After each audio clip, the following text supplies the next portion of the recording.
成語百鳥朝鳳。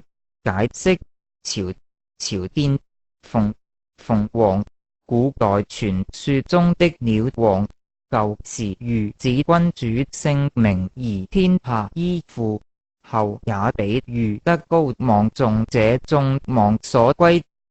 來源：宋李舫等《太平御覽》915卷引。唐書海州言鳳見於城上，群鳥數百隨之，東北飛向蒼梧山。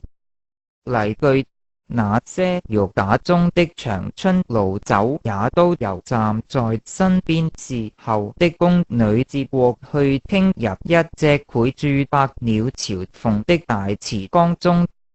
姚雪銀，李自成第2卷第31章。